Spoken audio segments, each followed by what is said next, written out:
विद्यार्थी मित्रांनो, मी डॉक्टर प्रकाश फड आपल्या या यूट्यूब चॅनलवर आपले सर्वांचे स्वागत करतो।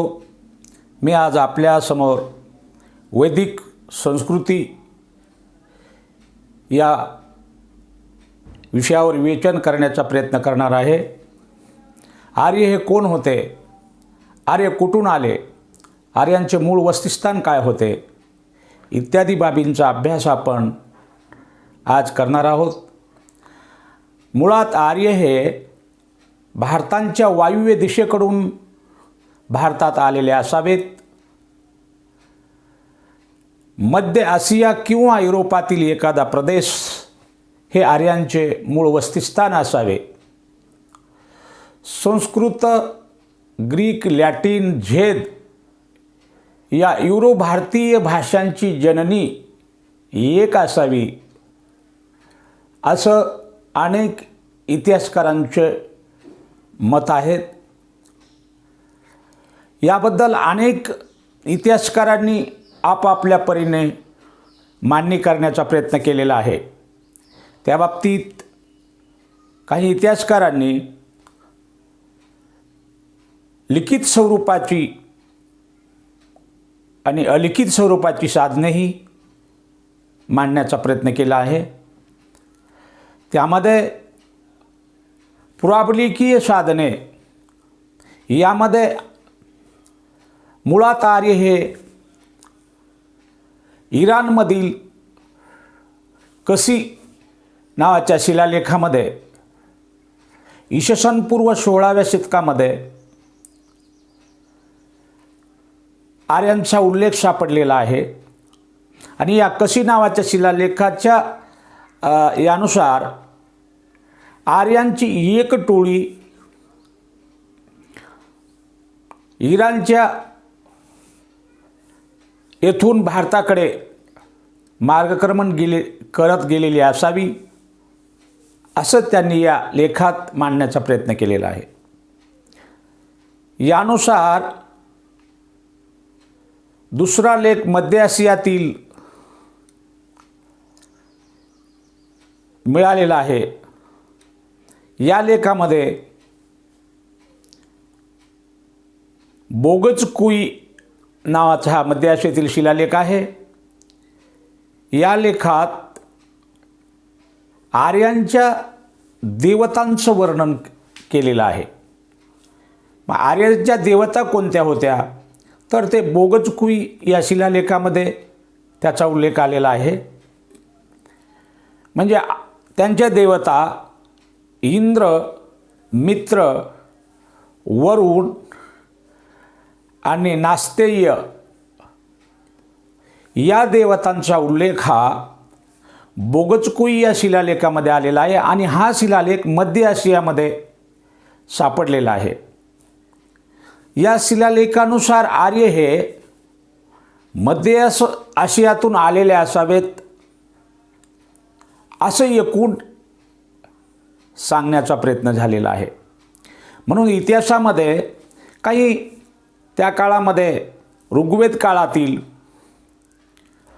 मातीची भांडी किंवा उत्तर वैदिक काळामध्ये लाल मर्दू भांडी किंवा चित्र मर्दू भांडी अशी काही मिळालेली आहेत। त्यावरूनही आपणाला आर्यांच्या एकूण वसतिस्थानांचा किंवा अनेक इतिहासकारांच्या मतांचा जर आपण या ठिकाणी अभ्यास केला तर आर्य हे नेमके कुठून आले आणि कशा पद्धतीनं ते भारतातील सप्तसिंधूच्या प्रदेशामध्ये, जे की आपण सिंधू काळातील मोहनजोदडोचा जो आपण पाहिला भाग, सर्व काही जे आर्यांच्या हडप्पा संस्कृतीमध्ये, तर त्याच भागाच्या थोडासा वरच्या याचा भाग ज्याला आपण सिंधू, गंगा, सरस्वती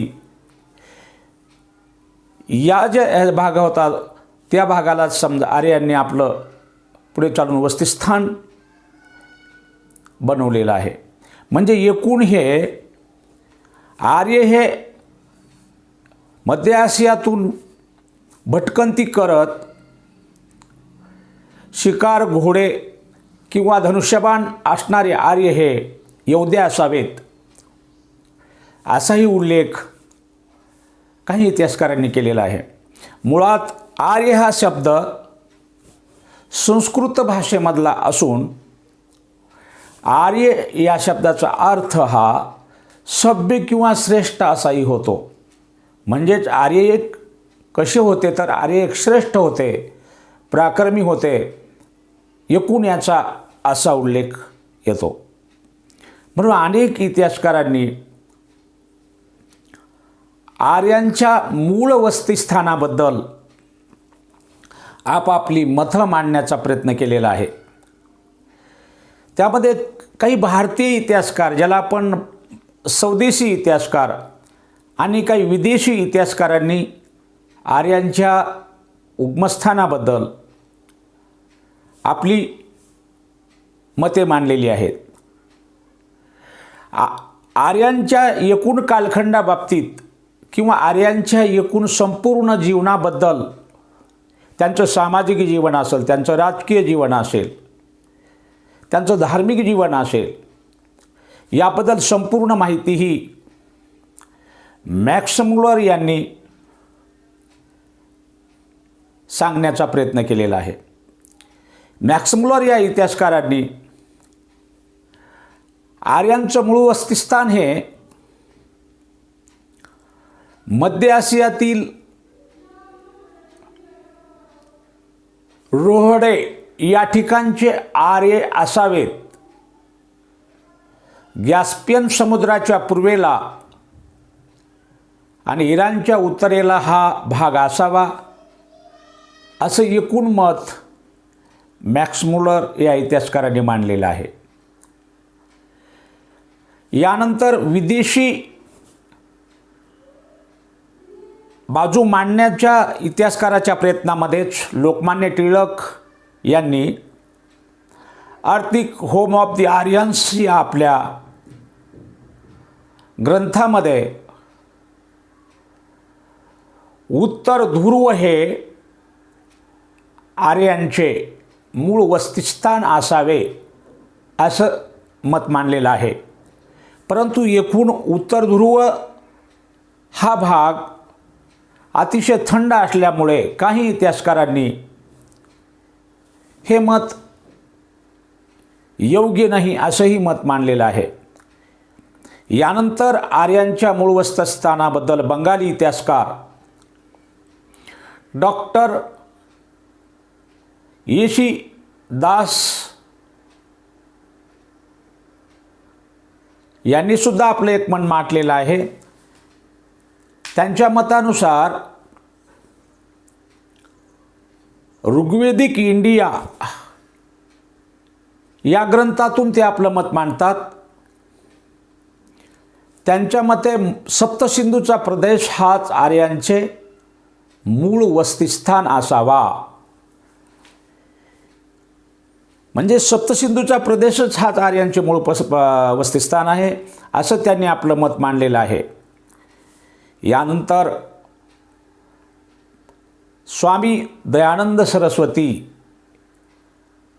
यांनी सत्यार्थ प्रकाश या ग्रंथामध्ये आपली भूमिका मांडलेली आहे. त्यांच्या मते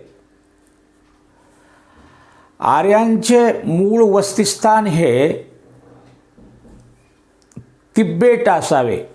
म्हणजे आर्यांच्या मूळ वस्तीस्थान कोणतं असेल तर ते तिबेट असावं असं स्वामी दयानंद सरस्वती यांनी आपली भूमिका मांडलेली आहे. यानंतर गंगाप्रसाद झा यांनी आपली इतिहासाबद्दलची भूमिका आर्य हे सिंध किंवा काश्मीर या प्रदेशातीलच असावेत अशी भूमिका गंगाप्रसाद झा यांनी मांडलेली आहे. त्यानंतर राजबली या इतिहासकारांनी आर्यांचा मध्यदेश हा मूळ प्रदेश असावा असं एकूण भूमिका मांडलेली आहे. यामध्ये विदेशी इतिहासकार आणि देशी इतिहासकार यांची बाजू त्यांनी मांडण्याचा प्रयत्न केला. मॅक्समुलर, लोकमान्य टिळक आणि दयानंद सरस्वती यांच्या मतानुसार आर्य हे विदेशी होते, तर डॉक्टर येशीदास, गंगाप्रसाद झा आणि राजबली पांडे यांच्या मतानुसार आर्य हे मुळातले भारतातीलच होते, अशी त्यांनी भूमिका मांडलेली आहे. म्हणून एकूण आर्यांच्या या उगमस्थानाबद्दल अनेक इतिहासकारांनी आपापली बाजू मांडण्याचा प्रयत्न केलेला आहे.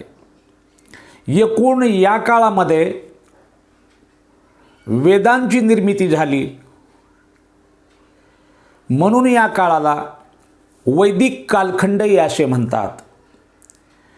आणि यानंतर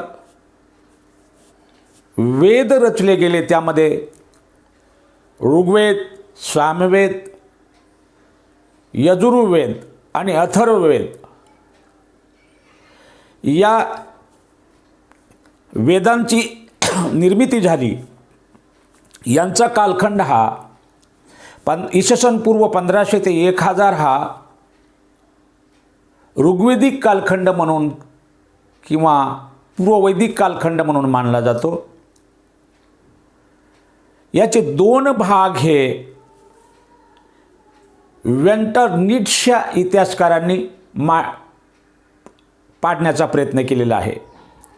वेंटरनिट्झ हे 1500 ते 1000 हा पूर्ववैदिक कालखंड म्हणून संबोधतात, तर 1000 ते इसवी पूर्व 600 पर्यंतचा कालखंड हा उत्तरवैदिक कालखंड म्हणून संबोधतात. या काळामध्ये 1500 ते 1000 या काळात ऋग्वेद या कालखंडाची निर्मिती झालेली आहे आणि 1000 ते इसवी पूर्व 6व्या शतकापर्यंत 3 कालखंड नंतर रचले गेले, ते म्हणजे सामवेद, यजुर्वेद आणि अथर्ववेद. असे हे 3 कालखंड हे उत्तर कालखंडामध्ये त्याची गणना झालेली आहे. म्हणजे ऋग्वेदामध्ये ज्याला या वैदिक कालखंडाचा आर्य आणि अनार्य याचा आपण जर एकूण अभ्यास पाहिला, तर मूळ अनार्यांना पराभूत करून आर्यांनी हे आपलं वसतिस्थान भारतामध्ये बनवलं गेलं, असं मॅक्समुलर यांचं मत आहे. त्यांचं मत की हे एखाद्या सुपीक प्रदेशाच्या शोधात असणारे आर्य, योद्धे असणारे आर्य हे एका या गवताळ प्रदेशातून हे भारतामध्ये आले आणि भारतातच या ठिकाणी स्थायिक झाले. अनार्य आणि आर्य यांच्यामध्ये युद्ध होऊन त्या युद्धामध्ये अनार्यांचा पराभव झाला आणि आर्य हे विजयी झाले. म्हणून दासराज्ञ युद्ध आर्य आणि अनार्य यांच्यामध्ये लढलं गेलं आणि या युद्धामध्ये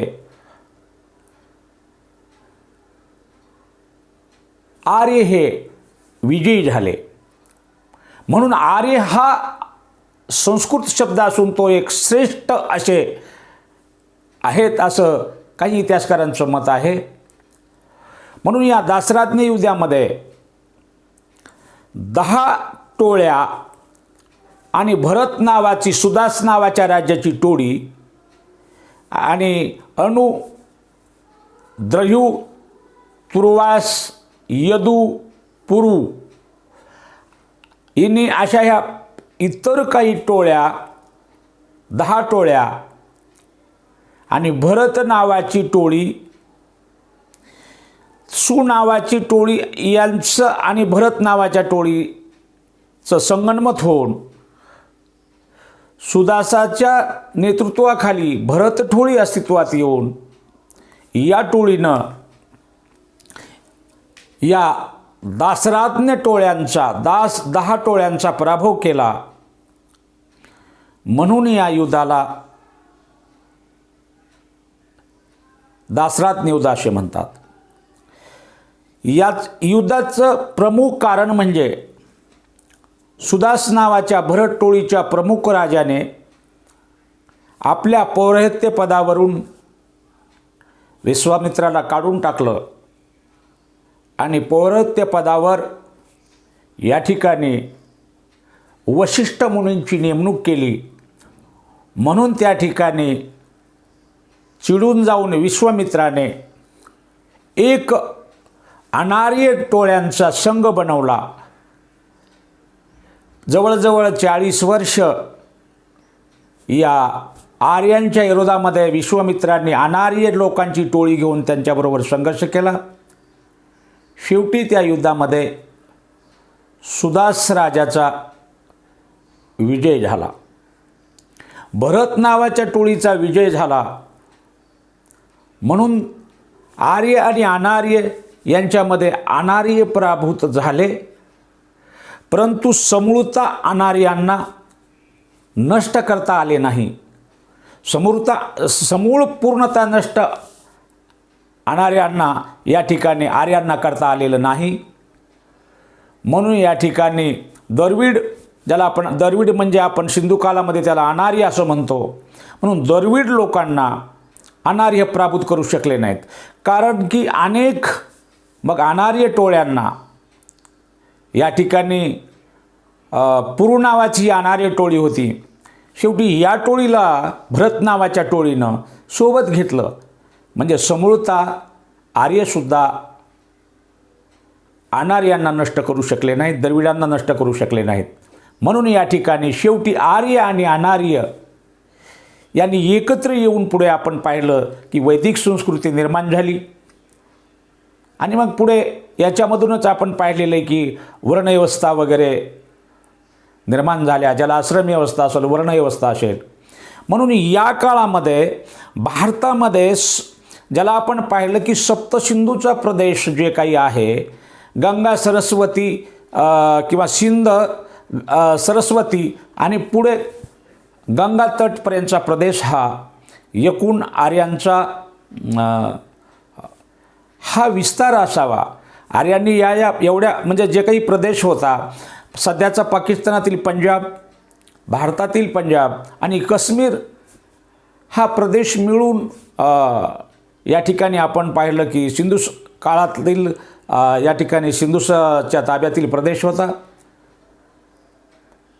पण पुढे याला लागूनच सिंधू, सरस्वती आणि गंगाचा घाटपर्यंतचा जो काही प्रदेश सप्तसिंधूचा प्रदेश म्हणून यालाच ओळखलं जातं.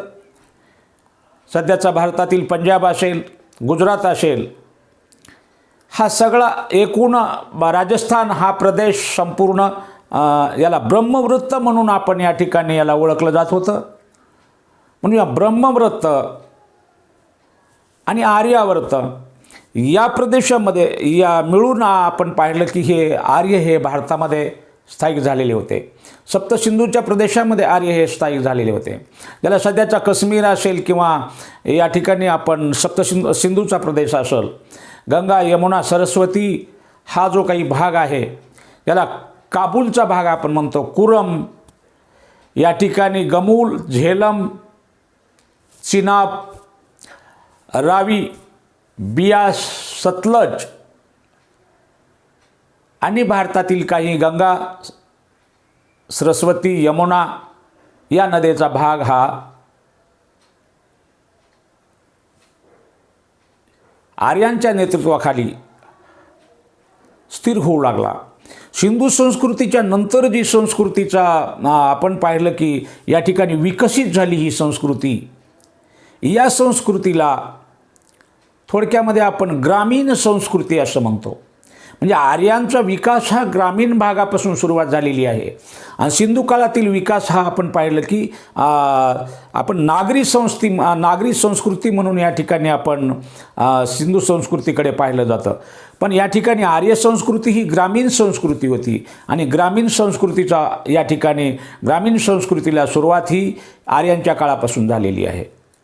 म्हणून आर्यांनी या ठिकाणी बस्तिस्थान बसवल्याच्या नंतर आपली वस्ती आपले छोटे छोटे साम्राज्य आपापले छोटे छोटे गट या ठिकाणी निर्माण करून त्यांनी पुढे आपल्या संस्कृती छाप या ठिकाणी पाडण्याचा प्रयत्न केला.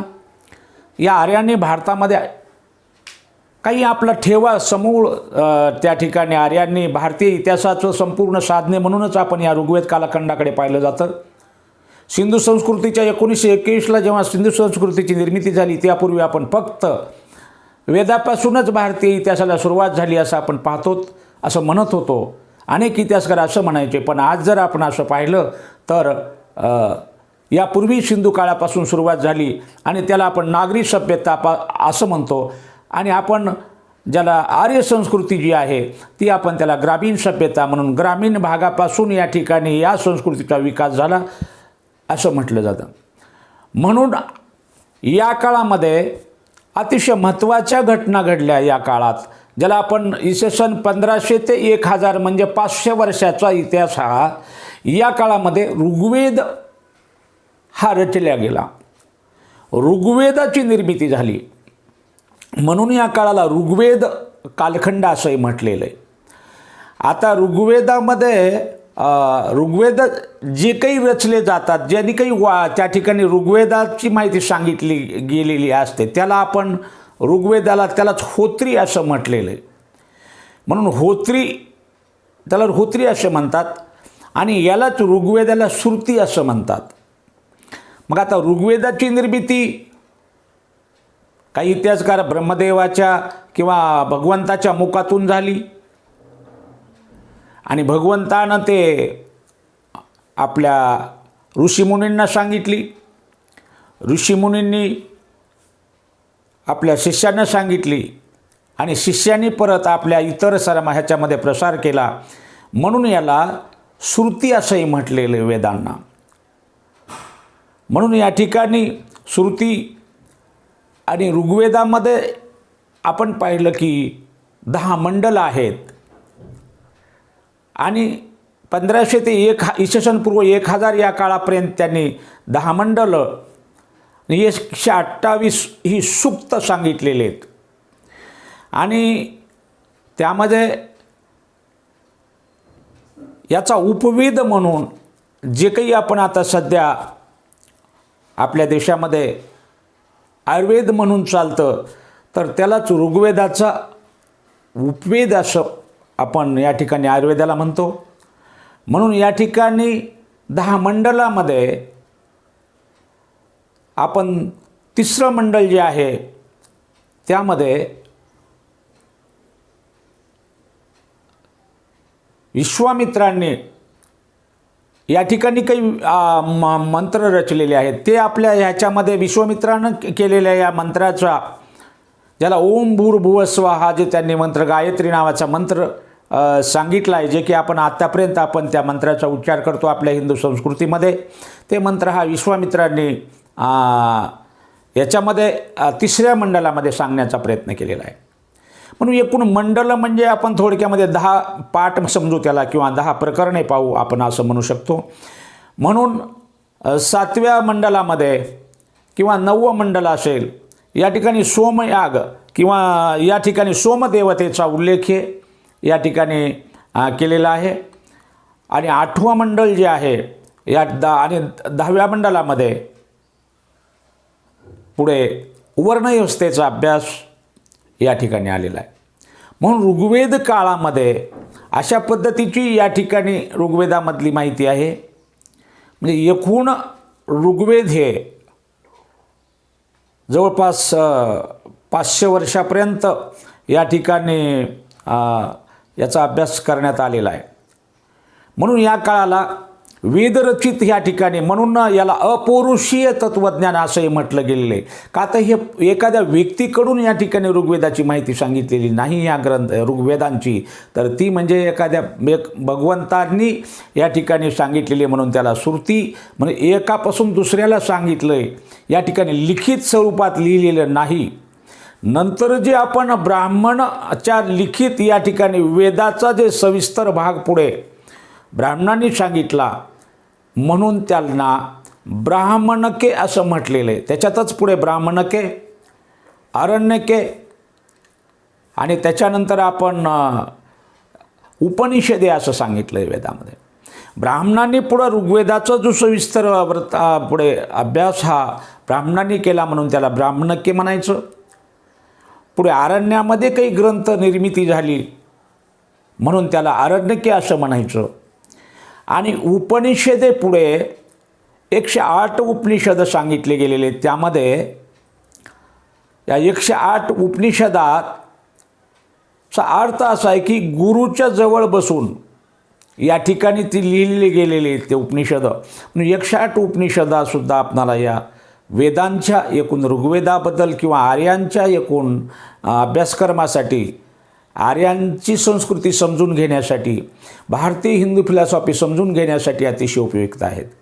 म्हणून ऋग्वेद ग्रंथ हा सर्वात जुना आणि प्राचीन ग्रंथ साधन म्हणून या ठिकाणी आपण या वेदांच्या, या आर्यांच्या संस्कृतीबद्दल आपल्याला माहिती मिळते. म्हणून हा जो काही आपला आयुर्वेद नावाचा प्रचंड भांडार आहे आपल्या भारतीय संस्कृतीमधलं, ह्याची जर सगळी या आयुर्वेदाची जर निर्मिती कुठं झाली असेल, ती ऋग्वेदामध्ये आलेत. सगळं पठण पाठण मंत्र तंत्र जे काही आपण या ऋग्वेदामधला जे काही प्रचंड साठा आहे, जे काही वेद वाङ्मय आहे, पुढे ती वेदांगी म्हणून आपण त्यांना काही ठिकाणी 6 वेदांगी असं आपण त्याला 6 शास्त्र 6 वेदांगी म्हणतो. अशा पद्धतीनं हे जी कोणी आपण त्यांच्याबद्दल ते कोणी त्याचं वाचन करतं त्याला होत्री म्हणून सुद्धा या ठिकाणी होत्री असं त्यांचा उल्लेख केला जातो. यानंतर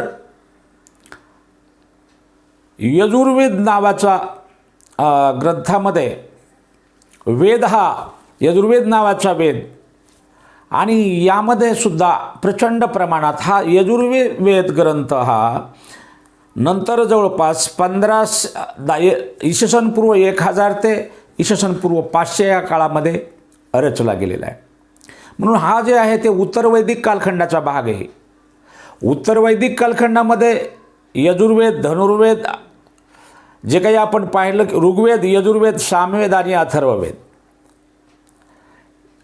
यांची निर्मिती झालेली आहे. म्हणून याला उत्तर वैदिक कालखंड असं म्हणतात. यजुर्वेदामध्ये यज्ञातील मंत्र आपण पाहिलं की आता प्रचंड प्रमाणात पूर्वी काळामध्ये भारतीय संस्कृतीमध्ये यज्ञाला महत्त्व होतं. मग यज्ञामध्ये जे काही आपण मंत्र गायले जातात, मंत्र म्हटले जातात, तर ते मंत्र संपूर्ण अभ्यासण्यासाठी ज्याचा उपयोग केला जातो त्या ग्रंथाला आपण वेदाला यजुर्वेद असं म्हटलं जातं. आणि यजुर्वेदाचा जो अभ्यासक असतो, यजुर्वेदाबद्दल जी माहिती सांगतात त्याला उद्गाता असं म्हटलेलं आहे. या ठिकाणी उद्गाता म्हणून त्याला संबोधतात. आता यजुर्वेदामध्ये संपूर्ण मंत्र जे काही आपल्या मंत्र बोलले जातात याची माहिती मिळते. त्याचा उपवेद म्हणून ज्याच्याकडे पाहिलं जातं त्याला धनुर्वेद असं म्हणतात. म्हणून या ठिकाणी आपण आर्यांच्या या एकूण संपूर्ण जीवनाचा जर आपण अभ्यास केला तर आर्यांच्या जीवनाची या ठिकाणी आपणाला थोडक्यात शिस्त, त्यांची श्रेष्ठता, त्यांचं चांगुलपण हे आपल्याला पाहायला मिळतं. कारण एकूण वैदिक कालखंडामध्ये किंवा ऋग्वेदिक कालखंडामधील आपण जर संपूर्ण त्यांच्या जीवनाचा अभ्यास केला तर मुळात कसल्याही प्रकारची या ठिकाणी व्यवस्था नसताना किंवा कसल्याही प्रकारची त्यांची प्रशासकीय बाजू या ठिकाणी मजबूत नसताना देखील त्यांनी आपलं या ठिकाणी मोठ्या प्रमाणामध्ये आपलं साहित्य निर्मिती, आपलं संशोधन, त्यांच्या संस्कृतीतील चांगुलपणा या ठिकाणी त्यांची छाप पाडण्याचा प्रयत्न त्यांनी केलेला आहे. म्हणून यजुर्वेद ग्रंथामधील त्यानंतर ज्या वेदाची निर्मिती झाली त्याला सामवेद असं म्हणतात. आता एकूण सामवेद या वेदानं जी आपल्या भारतीय संस्कृतीला जी काही देणगी दिलेली आहे ही प्रचंड मोठी अशी देणगी दिलेली आहे. आणि या सामवेद ग्रंथामधून संपूर्ण भारतीय संगीताची निर्मिती झालेली आहे. संपूर्ण शास्त्रीय संगीत असेल, जे काही संगीत आपल्यात रचलं गेलेलं आहे ज्या भारतीय संस्कृतीमध्ये, ज्याला दाक्षिणात्य संगीत आपण म्हणतो, ज्याला उत्तर शास्त्रीय संगीत आणि दक्षिण शास्त्रीय संगीत असं म्हणून आपण त्याच्याकडे पाहिलं जातं. या संपूर्ण स्वररचनेची, स्वरमालेची निर्मिती ही आपल्याला सामवेद या ग्रंथामध्ये केलेली आहे. म्हणून जर या ठिकाणी वेदाच्यातील सामवेद या ग्रंथानं जर भारतीय संस्कृतीला कोणती देणगी दिलेली असेल तर ती म्हणजे संस्कृत या ठिकाणी संगीत याची देणगी ही या सामवेद ग्रंथामधून पाहायला मिळते. या सामवेद ग्रंथाचा जे कोणी अभ्यास करतात त्यांच्याबद्दल एक नामाभिधान दिलं जातं, ते म्हणजे अधरयू म्हणून त्यांचा उल्लेख होतो. अधरयू जो कोणी असतील त्यांना सामवेद ग्रंथाची संपूर्ण माहिती असते. आणि सामवेदाचा एक उपवेद म्हणून त्याच्याकडे पाहिलं जातं, त्याला गंधर्व वेद असं म्हटलं जातं. म्हणून उपवेद म्हणून त्याच्याकडे गंधर्ववेदाकडे पाहिलं. सामवेदाचा उपवेद काय असेल तर गंधर्ववेद असेल. त्याचा जो कोणी अभ्यास करतात त्यांना अधरयू असं म्हटलं जातं. म्हणून आपल्याला या आपल्या स्पर्धात्मक परीक्षामध्ये या ठिकाणी वेद आणि त्यांचे उपवेद आणि त्या ठिकाणी त्यांच्याबद्दल माहिती देणारे, ज्याला आपण गात्री, अधरयू, ब्रह्मा किंवा आपण उद्गाता असे जे म्हणतो, हे त्यांच्याबद्दल ही माहिती दिलेली आहे. म्हणून एकूण या ठिकाणी आपण पाहिलं की वेदकाळामध्ये जी काही प्रचंड या ठिकाणी निर्मिती झाली आहे, म्हणजे 4 वेद असतील त्यापैकी आता सर्वात शेवटी रचलेला, सर्वात शेवटी सांगितलेला वेद म्हणजे की जे आपण पाहिलं की उत्तर कालखंडामधील सर्वात शेवटचा वेद म्हणून आपण त्याकडे पाहिलं जातो. तो वेद म्हणजे या ठिकाणं आपण त्याला अथर्ववेद असं म्हणतात. म्हणून या काळामध्ये अथर्ववेदाची निर्मिती झाली. अथर्ववेदामध्ये देखील आपण पाहिलं की त्याला शिल्पवेदही त्या ठिकाणी आपण त्याचा उपवेद म्हणून शिल्पवेद असं म्हटलं जाते, किंवा त्यालाच अर्थशास्त्र म्हणून देखील त्याच्यामध्ये आपण त्याला उपवेदाला या ठिकाणी अर्थशास्त्रही म्हणतात किंवा शिल्पवेदही असं म्हटलेलं आहे. पण अथर्ववेदाचा जो कोणी अभ्यास करतात किंवा त्याचे उद्गाता म्हणून आपण त्याच्याकडे पाहिलं जातं, त्याचं नाव या ठिकाणी ब्रह्मा असं आहे. म्हणून ब्रह्मा हा अथर्ववेदाची माहिती देणारा, त्याचा उपवेदमधून शिल्पवेद, आणि याच्यातून जर काय माहिती मिळते आपणाला या वेदामधून, तर त्या काळातील संपूर्ण आर्यांचं जीवन, भारतीय संस्कृतीचं जीवन मानायला हरकत नाही तत्कालीन. म्हणून त्या अथर्ववेदामधून तंत्रविद्येचा अभ्यास, जादूटोण्याचा अभ्यास, तेथील अनेक राजकीय पद्धतीचा अभ्यास, धार्मिक कर्मकांडांचा अभ्यास हा अथर्ववेदामधून मिळतो.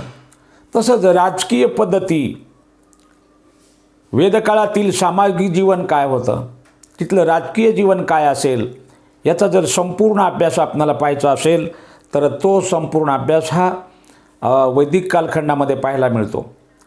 म्हणून या काळामध्ये आपण पाहिलं की अशा पद्धतीनं वेदकाळामध्ये वेदांची निर्मिती झालेली आहे. हे वेद अतिशय महत्त्वाचे आहेत आपल्या भारतीय याच्यामध्ये, साहित्यामध्ये. संपूर्ण आपल्या जीवनाचं जर काही सार असेल, हिंदू फिलॉसॉफीचं जर काही सार असेल, तर ते सर्वात महत्त्वाचं सार आणि महत्त्वाची देणगी दिलेली आपल्या या भारतीय संस्कृतीला ती म्हणजे 4 वेद आहेत. त्या म्हणून या ठिकाणी या वैदिक संस्कृतीला विशेष महत्त्व आहे. म्हणून या ठिकाणी ऋग्वेदातील आपण पाहिलं की पुढे 10व्या मंडलातून पुढे कर्मकांड आणि ज्याला आपण वर्णव्यवस्था निर्मिती झाली. जसं आपण ऋग्वेद, सामवेद, यजुर्वेद आणि अथर्ववेदांची माहिती पाहिली, तसंच ऋग्वेदातील 10व्या मंडलातून आपल्याला वर्णव्यवस्था पुढे अस्तित्वात आलेली आहे. ती वर्णव्यवस्था याच ऋग्वेदातून आली. त्याला आपण वर्णव्यवस्थेमध्ये ब्राह्मण, क्षत्रिय, वैश्य आणि शूद्र असं म्हणतो. म्हणजे ब्राह्मण, क्षत्रिय, वैश्य, शूद्र या ठिकाणी याचे 4 वर्ण निर्माण झाले. आणि ते 4 वर्ण म्हणजे ज्या त्या आपल्या बुद्धिमत्तेनुसार किंवा कर्मानुसार त्या ठिकाणी हे वर्ण पडलेले आहेत. म्हणजे गुणकर्म विभाग अशा गुणानुसार ही या ठिकाणी कर्मवारी आलेली आहे. गुणानुसार या ठिकाणी वर्णव्यवस्था आलेली आहे. म्हणजे कर्मानुसार या ठिकाणी वर्णव्यवस्था या वेदकाळामध्ये आलेली आहे. पण नंतर हीच वर्णव्यवस्था उत्तर वैदिक कालखंडामध्ये जातीय व्यवस्थेमध्ये परिवर्तन झालेलं आहे त्याचं. म्हणून त्या पुढे नंतर कर्मानुसार न राहता जातीनुसार पुढे आपण पाहिलं की वर्णव्यवस्था आली. म्हणजे ऋग्वेद काळामध्ये आपण पाहिलं की ब्राह्मणके या ठिकाणी अरण्यके असेल किंवा उपनिषद असतील किंवा 4 वेद असतील, तसेच या ठिकाणी 4 वर्णही पुढे आपण पाहिलं की 4 वर्ण म्हणजे ब्राह्मण म्हणजे जे वेद अध्ययन करतात, ज्या ठिकाणी आपल्याला संपूर्ण वेदांची माहिती जाणतात. वेद या शब्दापासून आपण पाहिलं की विद या शब्दापासून वेद या शब्दाची निर्मिती झालेली आहे. आणि वेद या शब्दाचा अर्थ होतो ज्ञान. म्हणजे एकूण ज्ञानाबद्दलची माहिती समजून घेणं किंवा ज्ञानाला जाणून घेणं म्हणजेच वेद असं म्हटलं गेलेलं आहे. आणि वेद हे पौरुष रचित नसून या ठिकाणी आपण पाहिलं की ब्रह्मदेवा या ठिकाणी भगवंताच्या याच्यातून ही निर्मिती झालेली आहे. त्याचा विस्तार ऋषी आणि त्याच्यानंतर त्यांची शिष्यमंडळी म्हणून एकमेकाला दिले गेले म्हणून याला श्रुती असं म्हटलेलं आहे. म्हणून अशा पद्धतीनं ब्राह्मण जे काही अभ्यास आहे, तत्त्वज्ञान आहे, जे कोणी या ठिकाणी संपूर्ण मंत्रपठण करतात, वेदाचे संपूर्ण माहिती देतात, जे कोणी त्याचा अभ्यास करतात, पौरोहित्य पद करतात, अशा लोकांना या ठिकाणी जे कोणी ज्ञानी आहेत त्यांना ब्राह्मण असं म्हटलेलं आहे. म्हणजे क्रमानुसार ब्राह्मण आहे. या ठिकाणी आपण पाहिलं की जे क्षत्रिय आहेत म्हणजे जे युद्ध करतात भूमीवर, त्या ठिकाणी ते पराक्रमी आहे, शूर आहेत, त्यांच्या भाऊमध्ये बळ आहे, जे ताकदवान आहेत, अशांना आपण या ठिकाणी क्षत्रिय असं म्हटलेलं आहे वेदामध्ये. त्याच्यानंतर वैश्य म्हणजे याचे 4 टप्पे पाडलेले आहेत. जे कोणी या आर्यांच्या या काळामध्ये व्यापार व्यवसाय करत होते, व्यापाराचा या ठिकाणी आपण पाहिलं की त्यांचा व्यापार असायचा. मग ते व्यापार या ठिकाणी पशुपालनाचा असायचा त्यांचा. म्हणजे या ठिकाणी आपण पाहिलं की गायीच्या मोबदल्यामध्ये ते देवाणघेवाण करायचे. म्हणजे गायी ही त्यांची जवळपास त्या काळातली ज्याच्याकडे जास्त गायी असायच्या या ठिकाणी आपण पाहिलं या वेद काळामध्ये.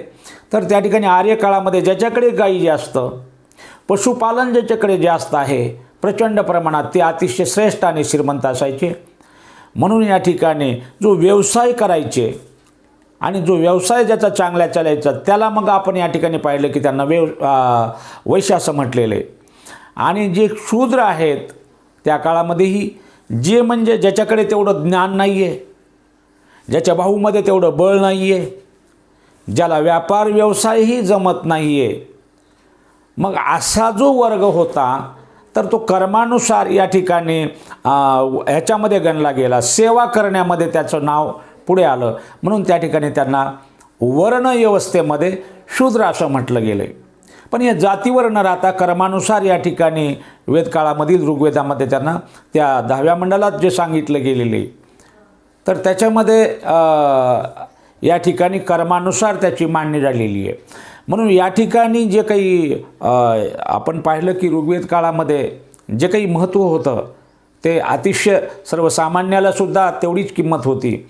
स्त्रियांना तर खूप या ठिकाणी आपण पाहिलं असेल, या ज्या काही वेदकाळातल्या स्त्रिया आहेत, आपण या आर्यकाळातल्या ज्या काही स्त्रिया आहेत त्याच्यामध्ये गार्गी असेल, त्याच्या इंद्राणी असेल, त्याच्यामध्ये लोपामुद्रा असेल, घोषा असेल, अशा ज्या काही स्त्रिया होत्या यांनासुद्धा तेवढंच विशेष महत्त्व होतं.